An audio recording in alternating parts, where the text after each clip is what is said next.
আসসালামু আলাইকুম। সকাল ৯টা ২৫ আজ শুক্রবার। বাংলাদেশ বেতার কক্সবাজার স্থানীয় খবরে স্বাগত জানাচ্ছি মোহাম্মদ রুহুল আমিন। কক্সবাজারে পানিতে ডুবে মৃত্যু প্রতিরোধ দিবস উপলক্ষে আলোচনা সভা অনুষ্ঠিত হয়েছে। গতকাল যুব ও ক্রীড়া মন্ত্রণালয় এবং ইউনিসেফ বাংলাদেশের সহযোগিতায় জেলা ক্রীড়া অফিসের আয়োজনে বীরশ্রেষ্ঠ শহীদ রুহুল আমিন ইনডোর স্টেডিয়ামে এ আলোচনা সভা অনুষ্ঠিত হয়। এতে প্রধান অতিথির বক্তব্য রাখেন জেলা প্রশাসক মোহাম্মদ সালাউদ্দিন। এ সময় তিনি শিশুদের সাঁতার শেখার উপর বিশেষ গুরুত্ব আরোপ করেন এবং এক্ষেত্রে জনসচেতনতা গড়ে তোলারও আহ্বান জানান। এছাড়া পানিতে ডুবে শিশুর মৃত্যু রোধে সন্তানের প্রতি অভিভাবকদের বিশেষ দৃষ্টি রাখার আহ্বান জানান তিনি। অতিরিক্ত জেলা প্রশাসক মোহাম্মদ ইয়ামিন হোসেনের সভাপতিত্বে এতে জেলা শিক্ষা কর্মকর্তা মোহাম্মদ নাসির উদ্দিন, জেলা প্রাথমিক শিক্ষা কর্মকর্তা শহীদুল আজম, জেলা ক্রীড়া কর্মকর্তা মাইনুদ্দিন মিল্কি সহ সংশ্লিষ্টরা বক্তব্য রাখেন। এ সময় fire service and civil defence কর্মকর্তা সহ শতাধিক শিশু, কিশোর, কিশোরী ও অভিভাবক উপস্থিত ছিলেন।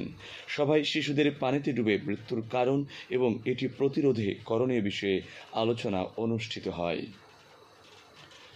ট্যুরিস্ট পুলিশ কক্সবাজার রিজিয়নের কল্যাণ সভা অনুষ্ঠিত হয়েছে। গতকাল সংস্থার নিজস্ব কার্যালয়ের সম্মেলন কক্ষে আয়োজিত এই সভায় সভাপতিত্ব করেন ট্যুরিস্ট পুলিশ কক্সবাজার রিজিয়নের পুলিশ সুপার আল আসাদ মোহাম্মদ মাহফুজুল ইসলাম। এতে উপস্থিত সকল কর্মকর্তা ও সদস্যদের সাথে পরিচয় পর্ব অনুষ্ঠিত হয়। নবাগত পুলিশ সুপার আন্তরিকতার সাথে কাজে গতিশীলতা বৃদ্ধিতে পুলিশ সদস্যদের দিক নির্দেশনা দেন। সভায় আগামী দিনে পর্যটন খাতের অর্থনৈতিক সমৃদ্ধি ও উন্নয়নের লক্ষ্যে পর্যটন এলাকায় পর্যটকদের সর্বোচ্চ নিরাপত্তা নিশ্চিতকল্পে ট্যুরিস্ট পুলিশের দায়িত্ব বিষয়ে আলোচনা অনুষ্ঠিত হয়।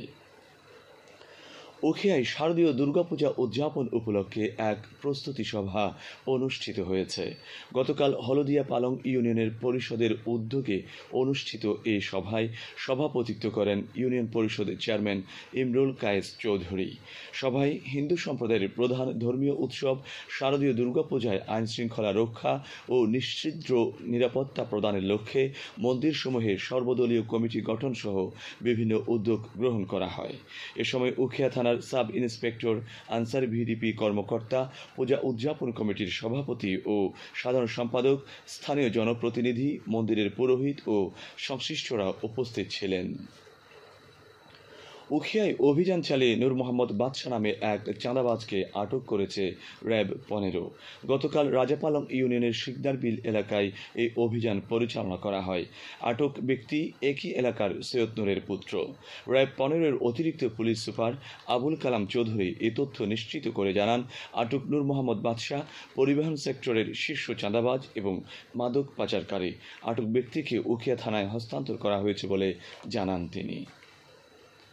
কক্সবাজারের চকরিয়ায় ট্রেনের ধাক্কায় এক অজ্ঞাত পরিচয় বৃদ্ধের প্রাণহানি হয়েছে।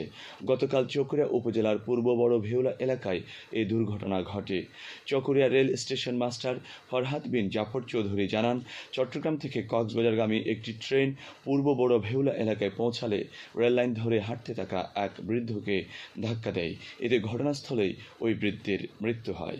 তিনি আরও বলেন, তাৎক্ষণিকভাবে নিহত বৃদ্ধের নাম পরিচয় শনাক্ত করা সম্ভব হয়নি। চকরিয়া থানার ভারপ্রাপ্ত কর্মকর্তা মঞ্জুর কাদের ভূঁইয়া বলেন, নিহত বৃদ্ধ ব্যক্তির পরিচয় নির্ধারণ করে আইনানুগ ব্যবস্থা গ্রহণ করা হবে।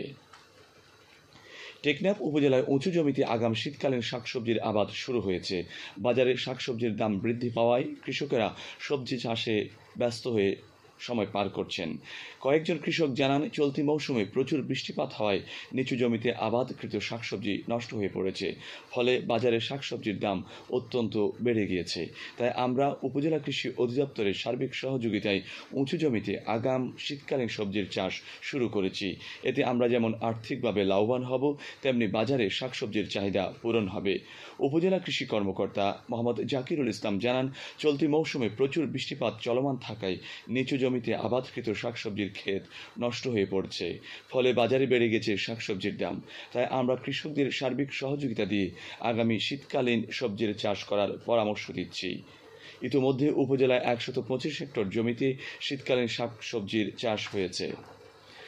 বাংলাদেশ বেতার কক্সবাজার কেন্দ্রের সঙ্গীত ও ক্ষুদে গীতিকারদের অডিশনে উত্তীর্ণদের মাঝে সনদ বিতরণ করা হয়েছে। ইউনিসেফের সহযোগিতায় বাংলাদেশ বেতার কক্সবাজারের আয়োজনে গতকাল কেন্দ্রের সভাকক্ষে এই উপলক্ষে আয়োজিত অনুষ্ঠানে সভাপতিত্ব করেন বাংলাদেশ বেতার কক্সবাজার কেন্দ্রের আঞ্চলিক পরিচালক মোহাম্মদ আশরাফ কবির। এতে আঞ্চলিক প্রকৌশলী, উপ আঞ্চলিক পরিচালক, সহকারী বার্তা নিয়ন্ত্রক, সহকারী পরিচালক উপস্থিত ছিলেন। অনুষ্ঠানে আধুনিক গান, আঞ্চলিক গান ও পল্লীগীতি বিষয়ে অডিশনে উত্তীর্ণ ৩২ জনকে এবং ক্ষুদে গীতিকার ৪০ জনকে সনদ বিতরণ করা হয়। এখন জানিয়েছি বাঁকখালী নদীর মোহনা ও সংলগ্ন এলাকার সামুদ্রিক জোয়ার ভাটার সময়সূচি। আজ জোয়ার শুরু হয়েছে ভোর ৫টা ২৬ চলবে বেলা ১১টা ১৪ পর্যন্ত। ভাটা শুরু হবে বেলা ১১টা ১৪ চলবে সন্ধ্যা ৫টা ৩২ পর্যন্ত। খবর শেষ হলো। আমাদের পরবর্তী খবর প্রচারিত হবে আজ দুপুর ২টা ৫৫।